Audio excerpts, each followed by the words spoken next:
RSS, Bharatiya Janata party, विश्व हिंदू परिषद या इस तरह के जितने भी संगठन हैं, आरएसएस उनका मातृ संगठन है और ये सारे लोग जिनको जो चर्चा में हैं वो सब आरएसएस के पृष्ठभूमि के ही हैं। और आरएसएस जैसा मैंने कहा कि पेरेंटल ऑर्गेनाइजेशन आप कह लीजिए, मातृ संगठन कह लीजिए, जो भी कहिए, या उद्गम स्थल कहिए, वहीं से लोग निकले हुए। और आरएसएस के लिए निश्चित तौर पर ये बहुत चुनौतीपूर्ण स्थिति आई है उसके सामने, जब इस तरह के आरोप ट्रस्ट के लोगों के साथ जुड़े हैं और श्री राम जन्मभूमि मंदिर को लेकर के,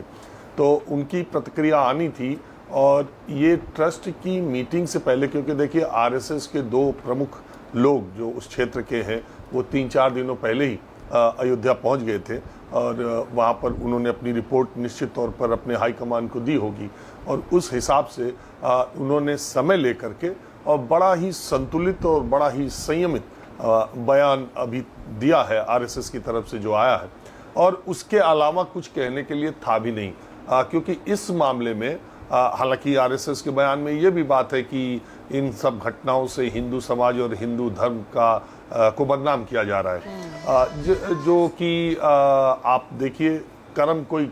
जिसने कर्म किया, जो कर्म किया उसकी वजह से बदनामी हो रही, किसी धर्म की बदनामी की इसमें कहीं कोई बात नहीं है। लेकिन जिन लोगों पर चौकीदारी का काम था, चोरी उन्होंने ही की, तो ये सामने आ रहा है और उसमें बहुत सारे खुलासे पूजा रोज रोज हो रहे। एसआईटी की रिपोर्ट को लेकर, जैसा मैंने पहले भी कहा कि अभी कोई स्पष्टता नहीं है। आपको मालूम है कि राम जन्मभूमि मंदिर ट्रस्ट जो है उसको आरटीआई के दायरे से भी बाहर रखा गया है, उसको लोक प्राधिकरण नहीं माना गया, इसलिए उसको आरटीआई के दायरे से भी बाहर है। लेकिन देश के लोगों को जानने का ये हक है कि 2024 में प्राण, उसके पहले का छोड़ दीजिए, 2024 के प्राण प्रतिष्ठा के बाद आज तक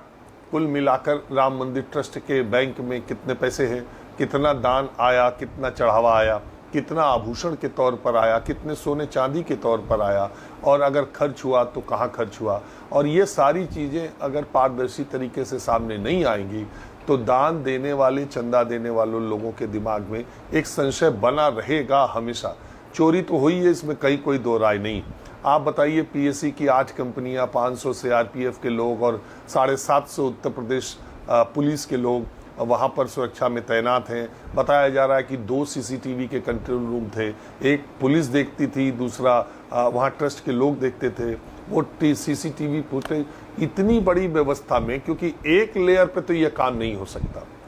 कतई कोई सवाल ही नहीं है। और 12 लाख लोग, सबसे बड़ी चोरी अब जो सामने आ रही है सूत्रों के मुताबिक, देखिए ये जो खबरें आती हैं पूजा, पहली बात तो स्पष्ट जानिए,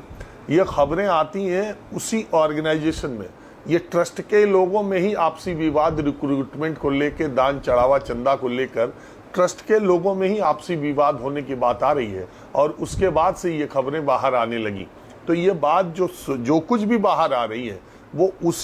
उन्हीं जगहों पर जो असंतुष्ट लोग हैं या जो लगातार देखते देखते ये सोच रहे थे कि पानी सर से ऊपर चला गया, अब इसे पब्लिक में जाना चाहिए, तो ये सारी बातें वहीं से निकल रही हैं। और मैंने जैसा कहा कि ये भगवान प्रभु श्री राम की वजह से ही सब कुछ हो रहा है, उन्होंने बहुत देख लिया और उसके बाद अब ये खुलासे हो रहे हैं। तो बात ये है कि वो सीसीटीवी और ये बात बिल्कुल सामने आ रही है कि बड़े पैमाने पर चंदा चोरी या दान चोरी का काम कुंभ के दौरान किया गया। जब से मंदिर का उद्घाटन हुआ है, तब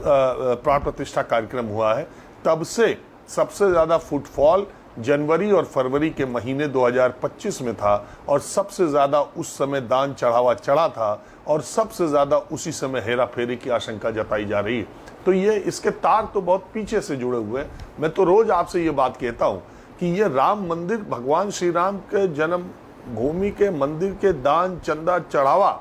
ये बहुत ही छोटी चीज़ है। पूरे अयोध्या में कैसे माल बनाने का काम किया गया, अगर इसकी जांच सामने आए तो बड़े सनसनीखेज खुलासे होंगे।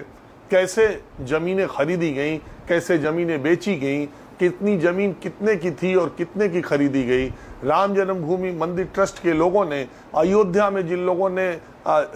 महत्वपूर्ण जगहों पर पेरेंटल जिनकी प्रॉपर्टी थी या जिन लोगों ने रिटायरमेंट के बाद अपने छोटे मकान पूरी जिंदगी की कमाई से बनाए थे, राम जन्मभूमि ट्रस्ट के लोगों ने उन लोगों से उस घर को छोड़ने के लिए क्या क्या कहा। अयोध्या वासियों से आप कभी भी सड़क पर निकले तो आप इस तरह की घटनाएं, इस तरह की चर्चाएं सुन सकते हैं कि पिछले 5 वर्षों में जमीन का कोई एक बड़ा टुकड़ा अगर राम मंदिर के 1-2 किलोमीटर के दूर में था तो ट्रस्ट के लोगों ने उस जमीन को लेने के लिए जमीन के मालिकों से किस तरह की बातचीत की, क्या क्या ऑफर दिए, वो सब अगर सामने आएगा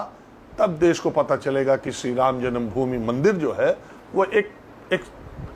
एक उसको दिखा करके दूसरी तरफ किस तरीके से अयोध्या में पैसा बनाने का काम चल रहा था। वो ट्रस्ट से जुड़े लोग भी थे और वो ट्रस्ट से जुड़े लोग ना होकर अलग अलग संगठनों से जुड़े लोग भी थे। तो ये एसआईटी जांच किस बात की कर रही है, अब उसका रिपोर्ट आए तब पता चले। जांच सिर्फ इन 8 लोगों का कर रही है, जांच सिर्फ उस 40 दिन के सीसीटीवी का कर रही है, जांच सिर्फ चंपत राय जी ने जब कहा जब से उनको शंका हुई 5 जून के बाद से कर रही है, या मई के अंतिम हफ्ते में जब तकरार हुई जांच तब से चल रही है। जांच कहां से कहां तक चल रही है और किन किन मुद्दों पर चल रही है, एक बार रिपोर्ट आए तब पता चल पाएगा पूजा।